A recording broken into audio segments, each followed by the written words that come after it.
पारंपरिक भाजणीची चकली करताना प्रमाण अगदी महत्त्वाचं आहे। तुम्ही बघू शकता चकली देखील किती काटेदार झालेली आहे। उकड कशी घ्यायची, मोहन कितपत वापरावे, तेलासुद्धा टाकल्यावर तुम्ही पाहू शकता चकली अजिबात विरघळत नाही, अजिबात तेलकट ही चकली होत नाही, एकदम खुसखुशीत होते। कप आणि वजनी दोन्ही प्रमाण आपण इथे बघणार आहोत। स्वच्छ धुवून सुकवलेला तांदूळ आपण इथे अर्धा किलो म्हणजेच 500 ग्रॅम घेणार आहे। अर्धा कपच्या साह्याने आपण जर हा मोजला तर तो जवळजवळ 5.5 कप एवढा होतो। तांदूळ शक्यतो जुना असावा, ज्याचा भात चिकट होत नाही असा तांदूळ वापरावा। हेच अर्धा कपचं प्रमाण जे आहे आपण सगळीकडे वापरणार आहोत। आता आपण त्याच कपने 3 कप चणा डाळ मोजून घेतलेली आहे, वजनाने ही 300 ग्रॅम आहे। 1.5 कप मूग डाळ, वजनाने 150 ग्रॅम, चणा डाळीचे निम्मे आपण मूग डाळ वापरणार आहोत। 3/4 कप आपण उडदाची डाळ वापरणार आहोत, मूग डाळीच्या निम्मी उडदाची डाळ, वजनाने ही 75 ग्रॅम असणार आहे। 50 ग्रॅम वजनाने पोहे म्हणजे 1 कप आपण इथे पोहे वापरणार आहोत। सुरुवातीला व्हिडिओमध्ये जो अर्धा कप वापरलेला आहे त्याच कपने हे सर्व प्रमाण घेतलेलं आहे। साबुदाणा अर्धा कप म्हणजे 50 ग्रॅम घेतलेला आहे। जिरे 20 ग्रॅम घेतलेले आहेत।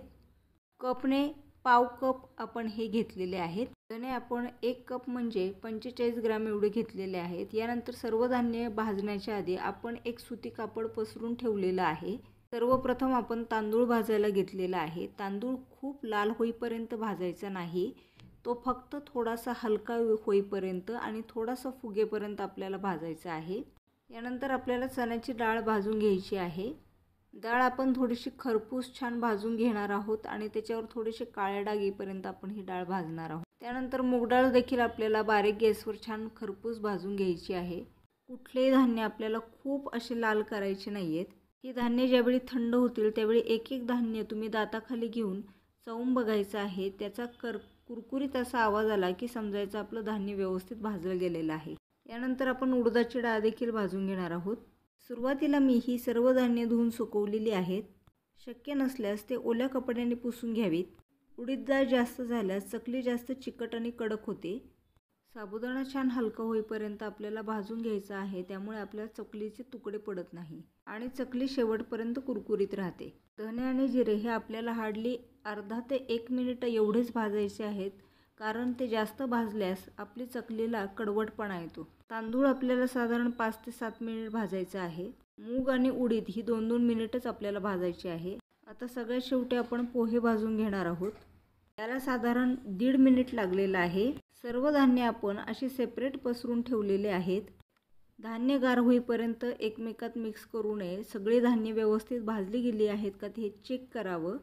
थंड झाल्यावर गिरणीतून हे बारीक दळावं, नसल्यास तुम्ही मिक्सरचाही वापर करू शकता। गिरणीत दळताना गव्हाच्या पिठावर याला कधीही दळू नये, फक्त तांदूळ किंवा डाळ याच्यावरच ही भाजणी तुम्ही दळू शकता, नाहीतर चकली जास्त मऊ होण्याचा संभव असतो। मिक्सरवर या पद्धतीने मी हे बारीक दळून घेतलेलं आहे। सर्व धान्य या पद्धतीने बारीक दळल्यानंतर चाळणीच्या साहाय्याने याला छान चाळून घ्यावे। चाळून ही आपली भाजणी तयार आहे। आता 1 कपच्या साहाय्याने मी इथे 4 कप भाजणी घेणार आहे। कप खूप भुसभुशीत भरू नये किंवा खूप दाबून देखील भरू नये। इथे उरलेल्या 3 कपाचं प्रमाण देखील घेतलेलं आहे। टोटल 4 कप भाजणीसाठी आपण इथे 2 कप पाणी उकळायला ठेवणार आहोत।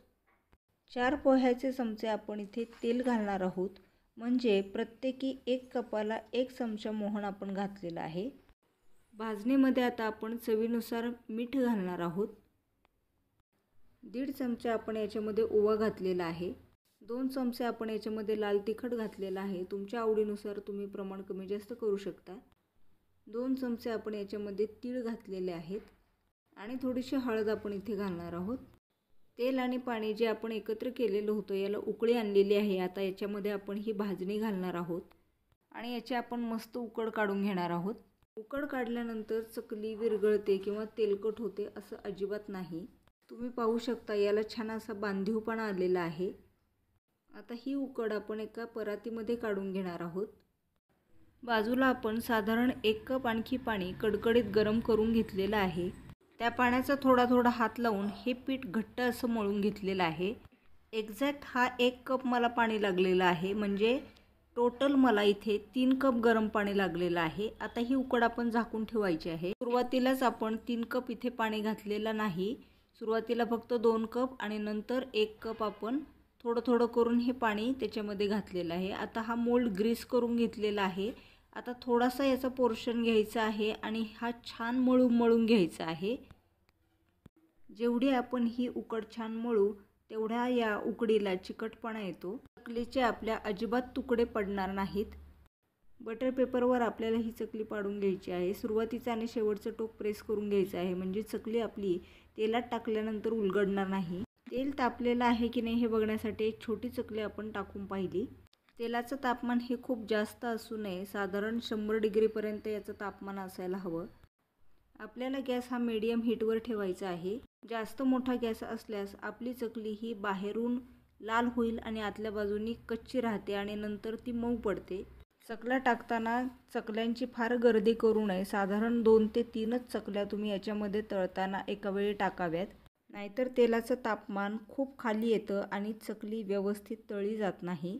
सुरुवातीला चकली टाकल्या तुम्हाला तेलाचे बबल जास्त दिसतील। जशी चकली तळतील तसे हे बबलचं प्रमाण कमी होईल। चकली टाकल्या त्याला लगेच उलटू नये। चकली टाकल्यानंतर थोड्या वेळाने थोडीशी कडक लागायला लागली की मगच ती उलटावी। चकली पूर्ण तळून झाली की त्याच्या बबलचं प्रमाण हे कमी होईल आणि ते खालच्या बाजूला सेट होईल। अशा वेळी आपण ओळखावं की आपली चकली ही तळून झालेली आहे। याच पद्धतीने सर्व चकल्या तळाव्यात। थंड झाल्यानंतर हवाबंद डब्यामध्ये स्टोअर करून ठेवाव्यात आणि सबस्क्राईब करावं मराठी कट्टा किचन।